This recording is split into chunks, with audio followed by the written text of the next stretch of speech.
within the framework of international law. We will defend ourselves lawfully and proportionately, but it's primary responsibility of international community, including United Kingdom, to maintain international peace and security. The international community must act now to stop the genocidal aggressor from the committing further atrocity against our people.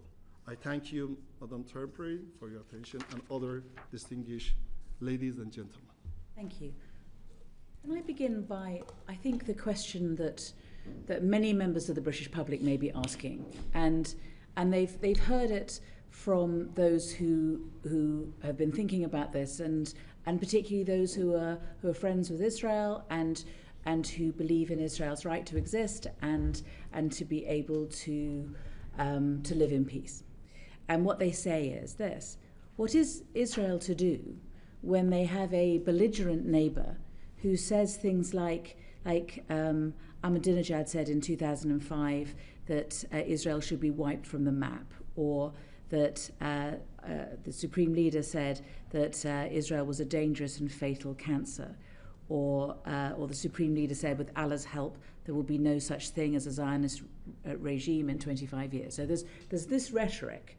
There's also, it is thought, that Iran supports and arms the Houthis, supports Hamas and Hezbollah, and that they're being used as proxies to attack Israel. So there are these two things.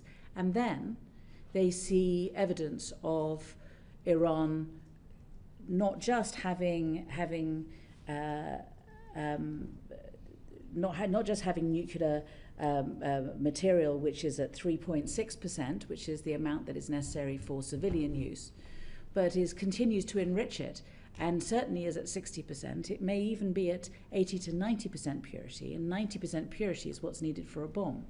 So those looking at this situation say, well, Israel may not have been directly attacked, but it looks like Iran may have up to 90% purity. They have proxies who are attacking it, and there is this belligerent language. What is Israel to do? And I think that question is an important one for me to ask you, and it's important for us to be able to have an answer. I appreciate it's quite a profound one, and I also just want to, if it's possible, to give short answers. If it's at all possible to answer such a profound question. It's impossible, but I'm trying. But we have a number of other questions to pile on after that. If Thank that's you. All right, sir. First of all, let me come to the raison d'être of the establishment of the Israeli regime. The Israeli regime established on occupation, established in apartheid, established for, without any application of the right to self-determination of the Palestinian people. This is the main problem. The Israeli regime cannot. Doesn't answer you. I'm coming. So this is very important. You come to the root causes. If you want to have a good analysis, you should go to the history and study more about the details of these problems that we have in our region. Okay, regarding for the matters related to from the Iranian side, regarding for the, some say you mentioned that President Ahmadinejad or someone else. We always reiterated to the convening of the one very public and fair referendum in the occupied territory, with the participation of the Jewish people, Christians, and Muslims, and in line with the self-determination of the people who are living there.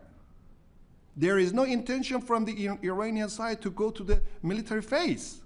This is the main problem. This is the main fundamental argument that we have.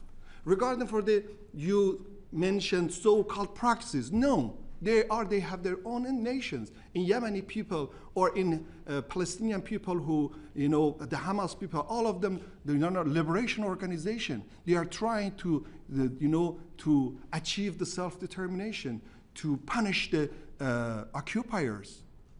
That's it. Okay. But you are providing arms to them. Regarding arms and funding to ideological groups that share your view, and they are delivering the outcome that Iran wishes. You see that we have the very important, Islamic revolution. Islamic revolution as the source of inspiration all of the people in our region. Islamic revolution, insisted in self-determination. That's a very important right. And the elimination of all of the discrimination and apartheid in our region. This is not ideology. This is only legal matters according to the international law. From the Iranian side, that will inspire them. No, according to our international cooperation with international cooperation with all of the world. So, Your Excellency, you're saying that Yes. that all that Iran supplies to the Houthis, to Hamas and Hezbollah is inspiration. That there is no assistance of any other sort. There's no weapons or any other support given to those groups by Iran.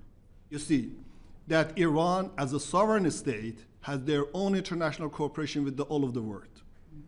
It's very important, as your government has international cooperation with the Israeli regime. That it is very important and fundamental. If you want to intervene our relations with the other people, it's prohibited by international law. They are inspired by the Iranian Islamic revolution. Islamic revolution is a very important source of the self-determination. And so for, you see the combating all of the apartheid and discrimination in this region, not only this region, but also for all of the world. At that time that we had the same problem with the South Africa apartheid regime. Before we go into that, may I? Yes. May I go back to Edward, because I think you've got a wider question about where next. Yes. I do. I would take a slightly different view to what you've just outlined, Ambassador. I mean, members of the IRGC have been assassinated in Lebanon, they've been assassinated in Iraq, providing military training to Iranian proxies. So the idea that Iran isn't providing material support to countries that are attacking Israel, I'm not sure is backed up by the evidence on the ground. In terms of what Iran's escalation options are, is it Iran's intention to close the Straits of Hormuz? What? Is it Iran's intentions to close the Straits of Hormuz? Yes. First of all, regarding for the our activities in Lebanon, in south of Lebanon, it comes to according to the request for their people and their government, because the Israeli regime invaded the Lebanon. Yes. This is the root causes, because the Israeli regime invaded the Lebanon, and the Lebanese people, Lebanese government requested to help them. It's very simple. And so if you want to come to over that the IRGC send us some things for these issues, yes, IRGC is a very important and very one of the component of the Iranian system. It's a very ordinary, you have the same army in your country, in any other countries. Why are you blaming IRGC? Why are you? I'm simply pointing out that there is evidence to suggest that counters your argument that Iran is not providing any material military aid. Yes, to but let's. But we're getting sidetracked. Yeah, let's not get sidetracked. I want to understand what Iran's plans are if it's not to come to the negotiating table. Does Iran plan to escalate the conflict by closing the Straits of Hormuz, or is Iran willing to rule that out completely? As a country that is heavily reliant on the free movement of goods around the globe, we obviously have a vested interest in freedom of navigation in the Straits of Hormuz. So, on behalf of your government, can you make clear what its position and intentions are? You see that always we are ready to have apply for diplomatic and negotiated solutions. We always declared that the first priority of the Islamic government, Iranian government, is diplomacy. We're very in middle of the diplomacy. We're very middle of the negotiation with the American side. But unfortunately, Netanyahu destroyed it, but his aggression against us. Now I'm telling to you, Excellency, I'm telling to you that Iran now is several times. Yesterday that we had a meeting, we had a telephone conversation, our minister with your minister, the minister, Secretary Lamy, and the French and Chairman and the European Union. We declared that the first priority is diplomacy, provided subject to the ceasefire. The Israeli regime should stop their armed attack to the Iranian people and Iranian infrastructures. It's a very important. It's very important to hear that, and that essentially you're saying that what Iran wants is a ceasefire and they want to go back to negotiations. Yeah. What is the bottom line when it comes to negotiations? Because there clearly have been changes. There has been the IEA inspectors say that they're not getting the access that they used to. They're concerned about what Iran is actually doing with its nuclear material, and the nuclear material seems to be being made increasingly pure. So if there were to be negotiations, would there be a change in the Iranian position vis-a-vis nuclear enrichment?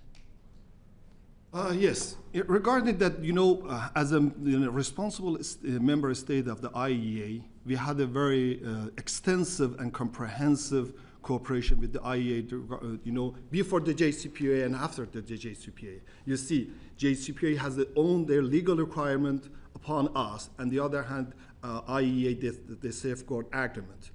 In JCPOA, we accepted, besides of the IEA statute and safeguard department, we have the other extra monitoring will be monitored by the IEA and our voluntary activities to attract the international community trust to us, make a confidence building, because Iran is totally, Iranian nuclear peaceful activities is totally peaceful.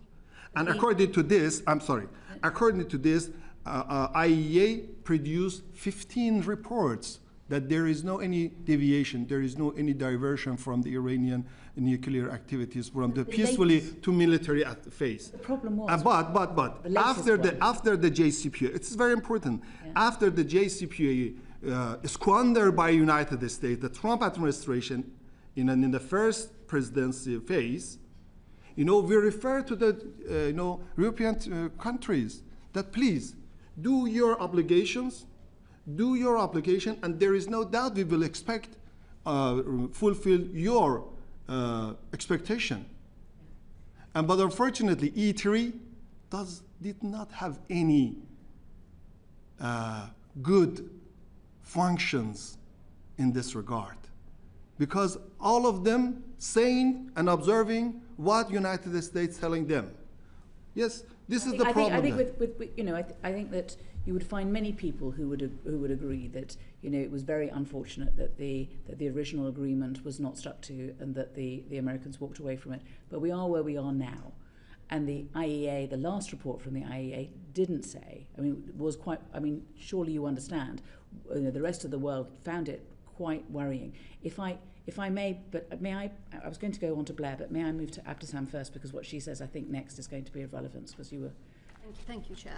Ambassador, a question I have is there have been numerous media reports in relation to Iran preparing a bill in Parliament to leave the nuclear non-proliferation treaty. Why would Iran do this?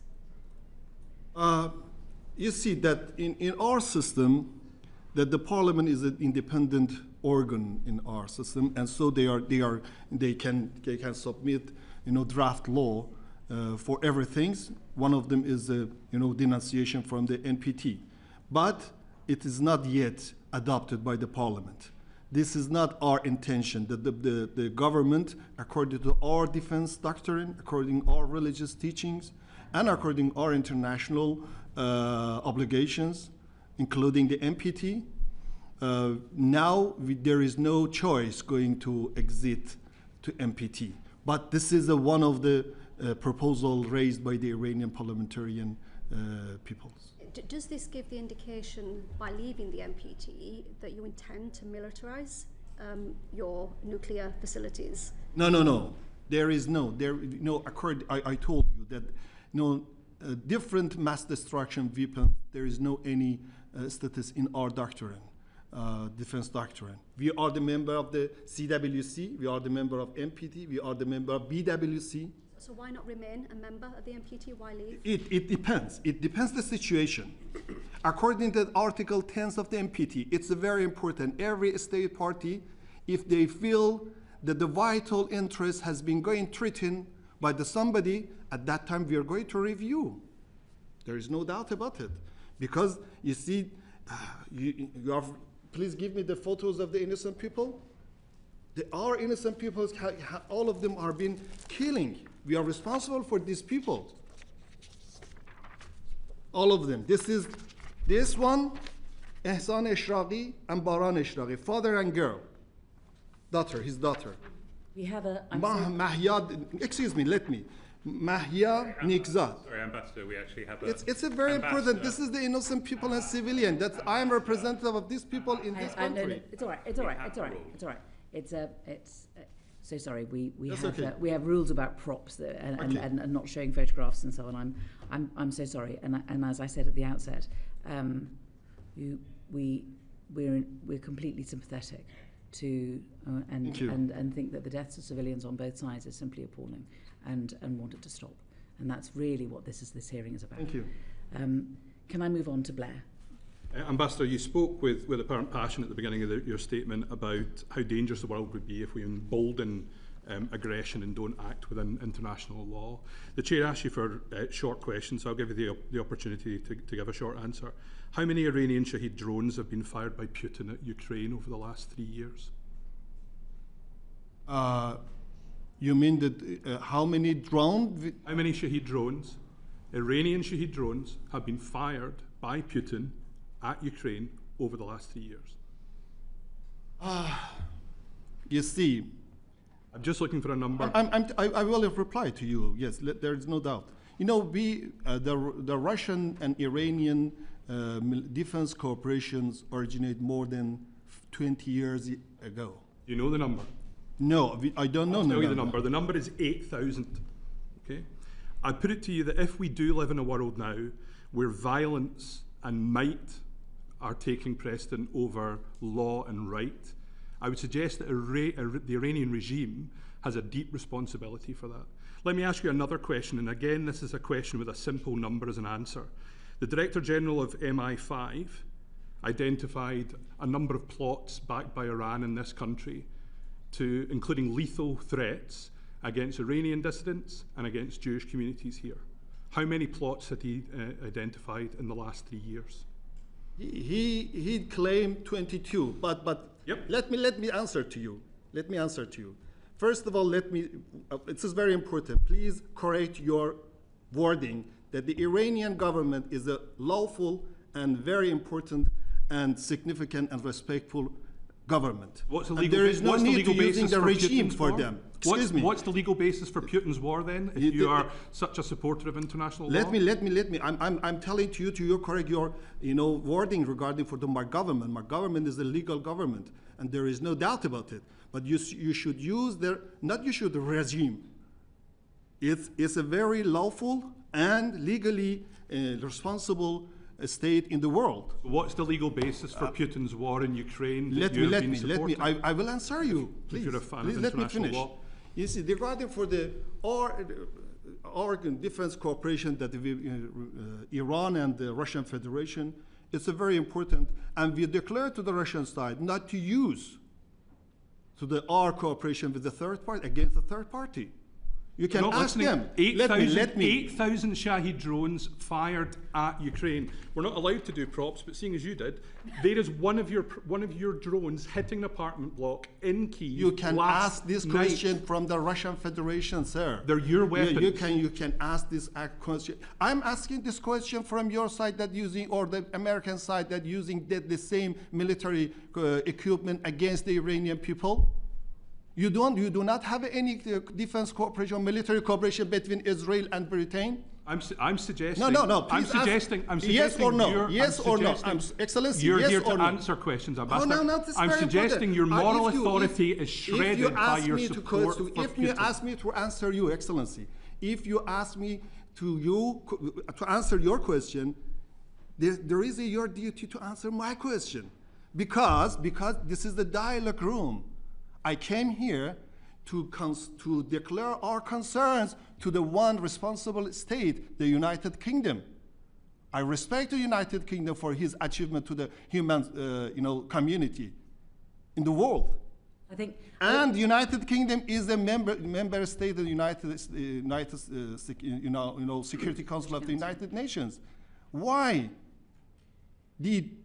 Why don't you condemn the Israeli armed attack to Iran? You didn't condemn it. Your Excellency, And regarding for the plots, Your Excellency, we're very. Excuse me. Your Excellency, we're very he asked me grateful. one question regarding for the, MI5. May I ask you? May I answer to? No, wait. Okay, Perhaps, what I would like to do. Okay, is, please. If we could just take a breath. Okay. It is really, we are very grateful to you for coming. Thank you. And the evidence that you've given in the round is what's important. And it's the evidence that you give, and we listen to what it is that you say. And what we're trying to do by asking questions is to test what you're saying. Thank you so much. But we're not really in a position to speak on behalf of the British government. We are here to test your evidence, to try to make a contribution, which is so that we can hear the Iranian point of view, but not just take it at face value, but also to test it. And that is what we're trying to do in good faith. And I have a few people who still want to have questions. Perhaps I should go to Sir John first, and then I'll go on the other side. Thank you. I'd just like to follow up Blair's question, Ambassador. You'll be aware that the British government has said that Iran represents one of the greatest threats to the security of the United Kingdom, and for that reason has been placed, the first nation to be placed on the enhanced tier of a foreign influence registration scheme. Now, you referred in your opening remark to the attack on the Iranian Broadcasting Organization, and you described that as a war crime.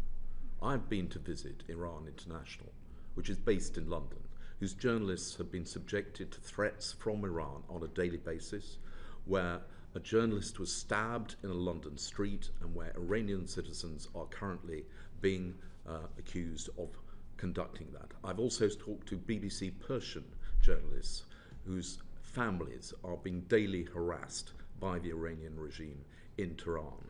So why are those not war crimes, and how do you defend the behavior of the Iranian government? I think this is an irrelevant question. I'm sorry, sir, because I'm telling you regarding for the Israeli aggression, but with your respect, I will respond to you. I do believe that regarding for these claims has been raised by different people, we need evidences. We need evidences. Several times we declared to the Foreign Office to have some consultation meetings with the military services regarding for the address all of these issues. These issues are some allegations and blaming against my country. Yes, we have some criticism regarding for the BBC Persian activities. They are going to making some, intervening of our Iranian domestic affairs. But according to our British bilateral diplomatic relations, we several times we suggested to British authority to consider in bilateral consultations. There is no doubt about it that if you have any evidences, please submit. We will consider it. But sometimes making some allegation and something with regarding after that, Excellency mentioned for the report of the MI5. Several times, more than 10 times, we declared by verbal note in diplomatic negotiation, please send we will send our security services to have this kind of, to resolve these matters raising in our bilateral relations.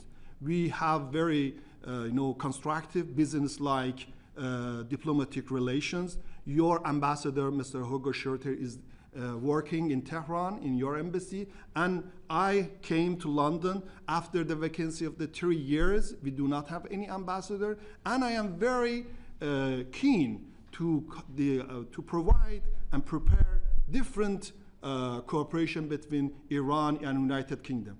I'm assure you, sir, that Iranian side is ready to cooperate for everything.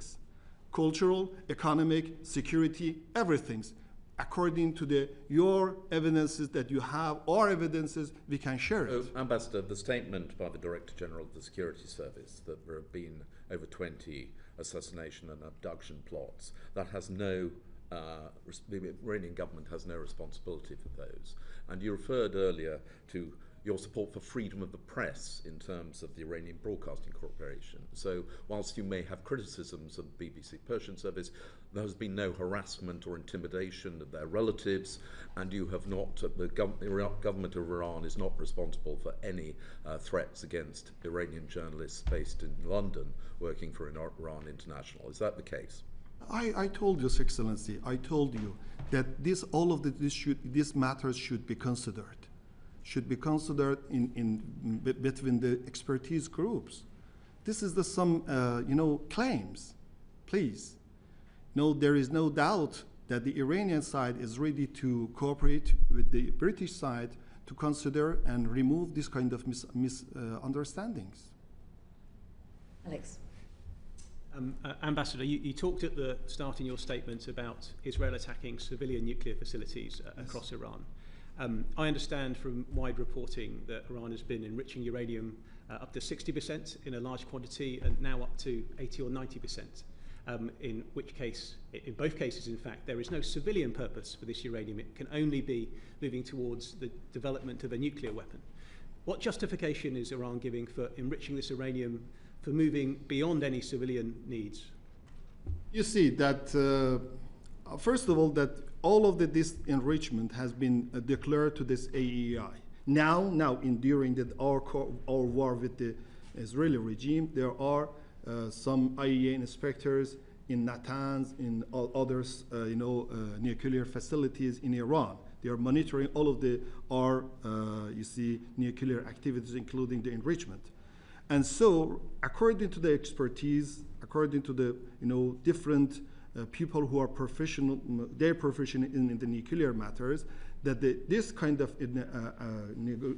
enrichments only for peaceful activities. That's it. We do not have any aim. And what are these peaceful activities? Because of course, regarding 3%. Yeah, you can ask this question from the different experts people, technical people. Yeah, I'm telling to you. I learned these matters from them. And according to their explanation, all of these matters has been monitored by the IAEA. There are some ambiguities that we declare to the IAEA that we are ready to remove any ambiguities. There is no any intention from our side going to enrich to the level of the nuclear bomb. But unfortunately, politically motivated activities of the E3 in the recent meeting session of the Governor of Board of Governors of IAEA make another mistake that Israeli regime used this pretext to attack us. But yes, regarding your question, I'm telling you, every activities of the Iranian Atomic Energy Organization are peacefully. There is no. You can ask the sophisticated questions with the experts. I don't want to interrupt, but I just want to put context in so that the public understand. The International Atomic Energy Agency's Board of Governors on the 13th of June formally declared Iran in breach of its non-proliferation obligations for the first time in 20 years. And I think that's the reference that you're making to politically motivated attacks. Is that right? Yeah. Yeah. Okay. So I think the belief of many of us in here that there is no civilian justification for the enrichment of uranium up to the point that you've suggested, and it does put credence to the fact that Iran is developing a nuclear weapon and is a threshold state almost. And you can understand why a country such as Israel that has been threatened so many times by Iran would find that as an extremely serious security threat. You see, that I think that if you have any problems, any differences between Iran and IAEA, all of the matters should be addressed through the diplomacy and according to the technical consultations, not giving the pretext for the one illegal and legitimate regime like Israel to attack us. Thanks, mate, because we're running out of time. Do you mind if I finally, just... Oh, please do. I just want to get, I think Edward had another question, and I think Dan had one too. I just wanted to follow up on Alex's point, Ambassador, which I think there's a sort of realpolitik element to this, which is that Iran wants there to be a ceasefire before there's a negotiation. The position of Israel and the United States is that Iran needs to give up its enrichment program and return at the very least to a civilian level. Given that Iran has effectively lost control of its airspace, given that the IDF can act with impunity across Iran, your proxies are refusing to respond to Israel's attack, you are rapidly running out of ballistic missiles to respond to Israel attacks. I mean, the reality on the ground would dictate that Iran has very little scope but to enter the negotiation table and to make. Why won't Iran, if it has no nuclear weapon ambition, just say that the price of the ceasefire that you're willing to pay is to give up your nuclear enrichment program?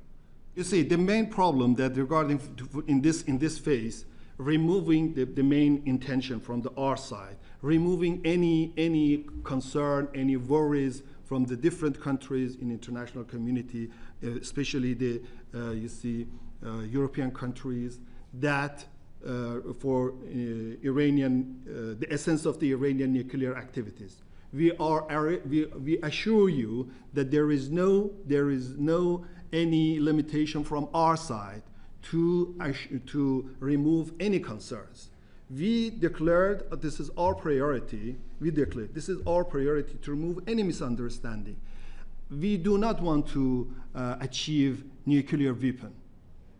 We have, during the 15 reports of the IAEA, during the implementation of the JCPOA, we declare, we show our intention. We showed our intention that Iran has not any desire to produce the nuclear bomb. This is because these are responsible member states of the NPT, and as well as the reality on the ground dictates that. The reality of the ground is an inspector of the IAEA. IAEA has a very different interaction with us. Is going to be giving up your nuclear enrichment. That's the obvious situation on the ground right now. So my question is, why won't Iran simply commit, if you have no nuclear ambitions, simply commit to ceasing enrichment, hand over what has been enriched, and go back to 3.6% civilian? That would be there is no doubt that we agree with you, but through the diplomacy, not arm attacked.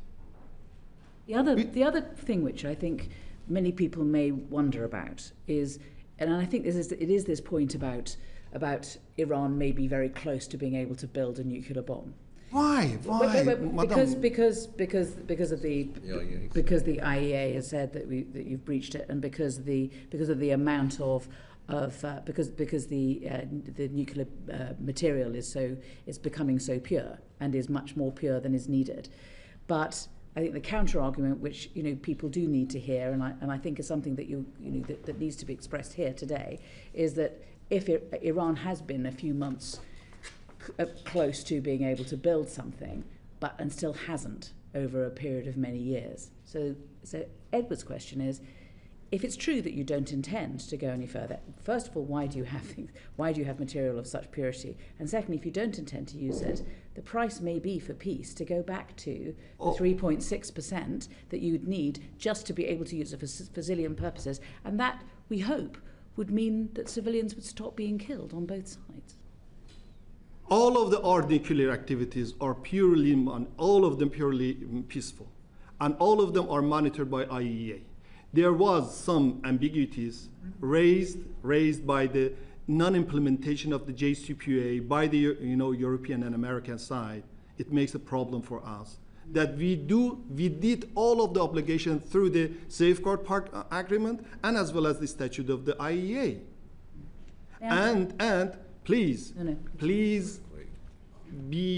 please accept our assurances that the Iranian side, in Iranian system, there is no desire, there is no any intention to produce the nuclear bomb. It is very important. It's not only for international obligation. This is our religious teachings that all of the mass destruction weapon are prohibited according to the Shia, Sharia, and Islamic. There's a fatwa to that. Yes, there's a fatwa of our obviously supreme a fatwa leader. can be changed, I suppose, would be the counter argument. But I mean, but may I just go to the last question? And I'm going to ask Dan Carden. I think we might be interrupted by bells, but I'll have a go. Try. Welcome, Ambassador. It strikes me that any attempt to get to a diplomatic outcome is going to require trust on all sides, and trust is something that the Iranian regime simply doesn't have. And you talked in your opening remarks about international law, you talked about the loss of civilian life, and I wanted to ask you about reports that the Iranian regime itself has widespread... Iranian government. Regime has murdered over 1,000 of its citizens in 2024. And I wanted to ask you, do you know how many of your own citizens the Iranian regime has murdered this year in 2025? You see, there is a very, very, I'm sorry, Excellency, there is a very dangerous and mystic assumption in your question. Your question is not correct. The UN figures. Yes, let me. I'm telling to you as an Iranian ambassador to you, why are you referring to the other, misunderstanding, misinformation, disinformations?